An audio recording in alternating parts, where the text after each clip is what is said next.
जिस दिन नीतीश कुमार खत्म हो गए ना, भाजपा वहां पूर्ण बहुमत की सरकार बनाएगी। लिख ले, कोई गलतफहमी न पाले।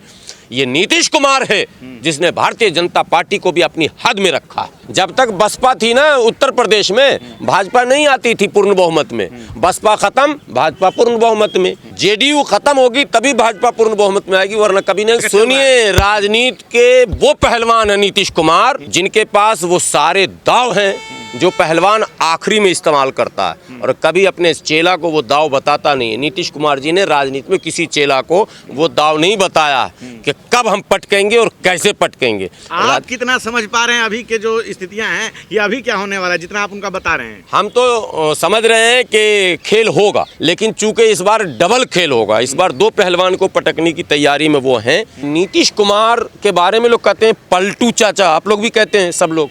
वो पलटू चाचा नहीं है, वो पटकू चाचा है।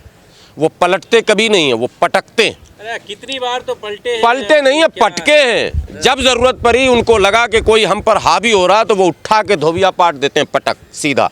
वो पटकू चाचा हैं। और ये लिखिएगा थंबनेल में कि पलटू चाचा बोलना बंद करो, पटकू चाचा उनका नाम रखिए। और ज़रूरत पड़ेगी अगर कोई उनके काम में बाधा डालेगा, उनके काम करने के तौर तरीके अपने अलग हैं, भारत के और मुख्यमंत्रियों से अलग हैं, और उन्होंने अपने उस काम का लोहा बिहार में मनवाया है। बिहार का बड़ा वर्ग आज भी नीतीश कुमार के काम की प्रशंसा करता है।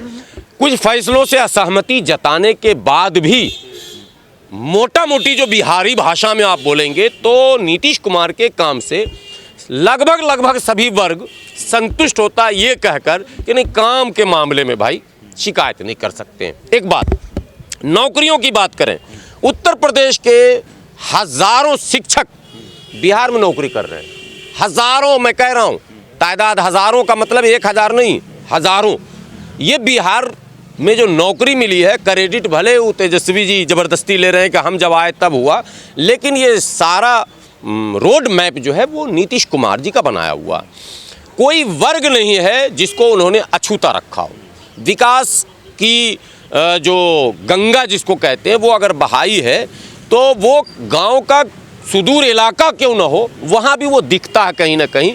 कोई अछूत कहीं नहीं रहा। मसीहा लालू यादव को कहा जाता है अमीरों के मसीहा हैं, अरबों खरबों रुपए के जमाखोर हैं, और जेल की यात्रा करके आए हैं। अभी हाल फिलहाल ही घोटाला करके, अब तो खैर रिटायरमेंट का समय तो नीतीश कुमार का नीतीश कुमार देखिए ना, अभी भी सारे चैनल पे नीतीश क्यों चल रहे हैं? बस एक बार दिल्ली आए, पटना गए, एक बार लालू जी को फोन किए, बस हो गया।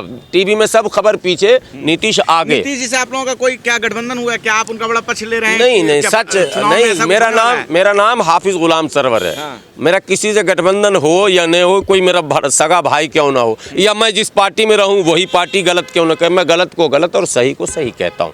नीतीश कुमार बेदाग, परिवारवाद से अलग, पूंजीवाद से अलग, जातिवाद से अलग, सांप्रदायिकवाद से अलग, उसकी अपनी एक अलग राजनीति, एक अलग क्वालिटी डेवलप किया नीतीश कुमार ने।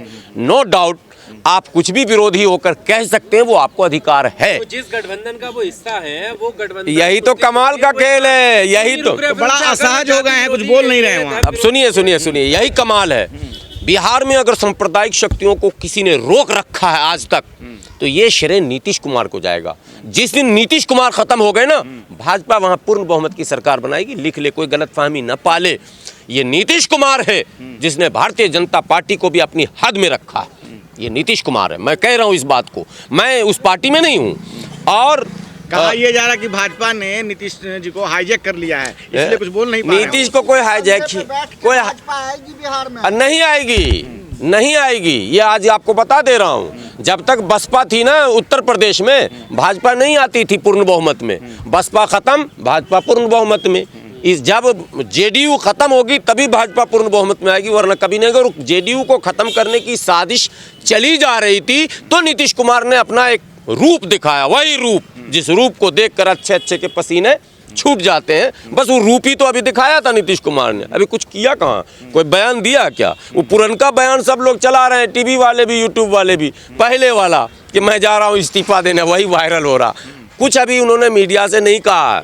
उन्होंने सिर्फ एक रूप दिखाया। भाजपा अटल जी को सच्ची श्रद्धांजलि तभी मिलेगी जब भाजपा की वहाँ सरकार मिल जाएगी, बन जाएगी। वहाँ के उप मुख्यमंत्री कह रहे हैं, तो क्या क्यों नहीं आप? कहेंगे? लीजिए, भाजपा उनकी पार्टी, तो क्यों नहीं तो उन्हीं कहेंगे? के मेरी साथ पार्टी है, सहयोगी मैं सोचता हूँ मेरे पार्टी का सरकार बन जाए। सहयोगी में तो जेडीयू है ना उनके। अरे भाई, सहयोगी से क्या होगा? हर पार्टी को यह अधिकार है बोलने का कि मेरी इच्छा है कि मेरी सरकार बन जाए, मेरे बड़े नेताओं को यही श्रद्धांजलि होगी। मैं तो कहता हूँ अब मेरे माता और पिता की आत्मा को भी खुशी तब मिलेगी जब मैं भी केंद्र में मंत्री बन जाऊंगा। तो ये कोई बुरी बात है क्या? हर आदमी की इच्छा है। तो इस अगर के साथ जेडीयू कैसे सहज रहेगी? नहीं, इस बयान के साथ जेडीयू कैसे सहज रहेगी? इसीलिए तो रूप उन्होंने दिखाया, उन्होंने एक रूप दिखाया है।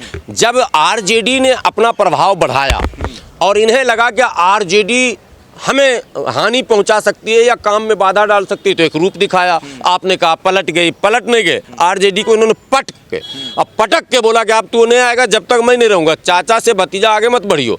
अब इस बार भाजपा को भी उन्होंने पटक के कह दिया कि सुन ले भाई, रहना है तो मेरी शर्तों पर, मेरी शर्त नहीं तो सरकार नहीं।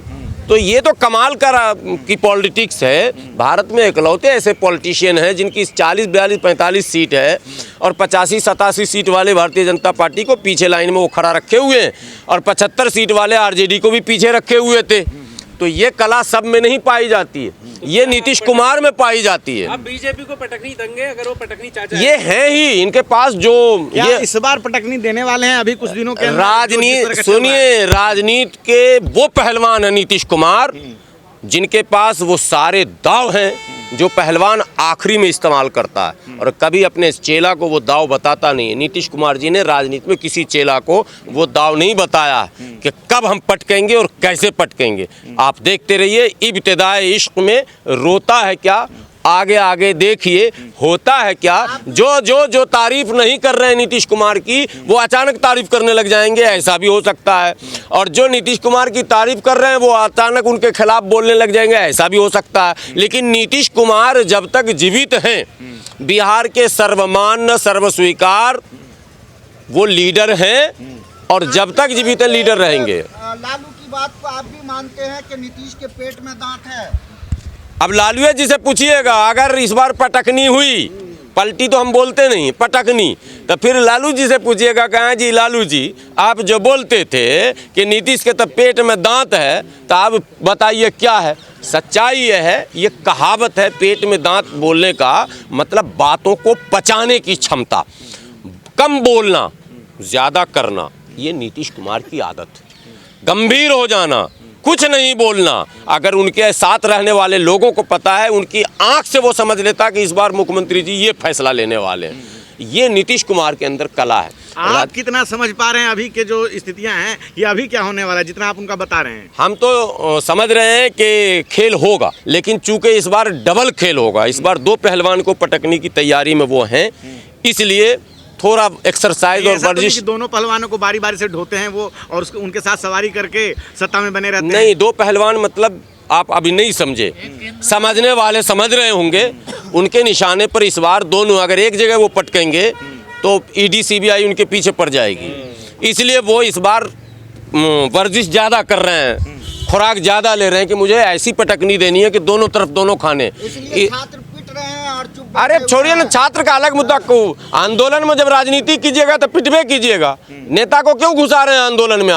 आप आंदोलन कीजिए विशुद्ध रूप से, छात्र आंदोलन हो चाहे हर आंदोलन में नेतागिरी। उसी आंदोलन से ये निकले हैं और वही तो उसी आंदोलन से तो पूरा भारत का नेता जितना है, लालू जी कौन आंदोलन, वो भी तो आंदोलन से निकले हैं, नीतीश जी भी आंदोलन से निकले हैं। आप केंद्र में देखिए जितने नेता नजर आएंगे 80% आंदोलन से निकले हुए हैं। इसका ये मतलब नहीं कि कोई आंदोलन के नाम पर राजनीति करे। आंदोलन होना चाहिए, छात्रों को अधिकार है, करना चाहिए, हम उसके साथ खड़े हैं, लेकिन आंदोलन का राजनीतिकरण नहीं होना चाहिए। कभी वो नेता कूद के आ रहे हैं, कभी उसको फंसा रहे हैं, फिर वो नेता कूद के आ रहे हैं, उसको फंसा रहे हैं, तो आंदोलन डिरेल हो जाएगा और डिरेल हो रहा है। इसलिए समय रहते इसको शुद्ध आंदोलन का रूप दीजिए और मुख्यमंत्री जी को बात करना चाहिए स्वयं छात्रों से, वो करेंगे। बहरहाल मैं सरकार के काम से हमारा क्या लेना देना, हम लोग टिप्पणी कर सकते हैं और कुछ नहीं कर सकते हैं, तो बात तो करनी चाहिए सरकार को। लेकिन ये सवाल जो आपका है पलटने वाला, ये आंदोलन से अलग है, इसका आंदोलन से कोई संबंध नहीं है। हो सकता है कि वो लोग जिनको ये लग रहा होगा कि इस बार हमें पटक नहीं देंगे, कहीं वही ने आंदोलन खड़ा करके घेरे हुए हैं उनको कि जब तक आंदोलन रहेगा तो अस्थिर सरकार को नहीं कर सकते हैं, रुकना मजबूरी है, कुछ पॉलिसी बना रहे होंगे, कुछ योजना बना रहे होंगे। देखिए सब धुरंधर हैं, सब धुरंधर। आपको पता है दिल्ली में भी एक चाणक्य बैठे हैं ना भाई, सब धुरंधर हैं, तो सब अपना अपना लगाए हुए हैं। साम दाम दंड भेद उछल कूद सबका चल रहा, लेकिन अंतोगत्वा पटकने में कामयाब नीतीश कुमार ही होंगे, ये मैं फाइनली। नीतीश कुमार दिल्ली का दौरा करके गए, प्रधानमंत्री से मुलाकात के मूड में आए थे, लेकिन प्रधानमंत्री ने वक्त नहीं दिया। उधर स्टूडेंट जो है सड़कों पर हैं, क्या चल रहा है बिहार में ये? देखिए स्टूडेंट सड़कों पर हैं वो तो ठीक है, छात्रों को तो अपनी मांग को लेकर सड़क पर आना ही चाहिए, लेकिन उन छात्रों के आंदोलन का जो राजनीतिकरण हो रहा वो ठीक नहीं है। कौन कर रहा है? अब तमाम दल उसमें कूद रहे हैं, तमाम दलों को इसमें कूदकर उसका राजनीतिकरण नहीं करना चाहिए। छात्रों को आंदोलन विशुद्ध रूप से करने देना चाहिए, उनकी अपनी समस्या है और छात्र नेताओं के मोहताज नहीं है। नेता छात्र के मोहताज हो सकते हैं, छात्र नेता के मोहताज नहीं है। लेकिन लगातार 3 दिनों से बिहार में ये देखा जा रहा है कि हर पार्टी वाले ये चाह रहे हैं कि इस आंदोलन को हाईजैक कर लूँ, इससे छात्रों का नुकसान होगा। तो एक तो मेरी विनती है छात्र के तमाम संगठनों से कि आप इन राजनेताओं को अपने मंचों से जितनी जल्दी हो दूर करें। यदि वास्तविक मांग आपकी है मांग तो वास्तविक ही है, लेकिन अगर आप राजनेताओं को इस तरह से मंच पर लाएंगे, उनके नेतृत्व में आगे चलेंगे तो काम नहीं होगा, क्योंकि राजनेता का मामला वैसे ही है, जैसे अदालत में तारीख पे तारीख होता है, वैसे राजनेता भी मामले को फंसाते हैं, बनाते नहीं। अब तक यही देखने को मिला। एक दूसरी बात यह कि आपने कहा कि नीतीश कुमार जी दिल्ली आए, प्रधानमंत्री जी से मिलने के मूड में थे। ये सब देखिए कुछ ना नैरेटिव सेट किया जाता। नीतीश कुमार इस वक्त भारत में सबसे अनुभवी और परिपक्व नेता।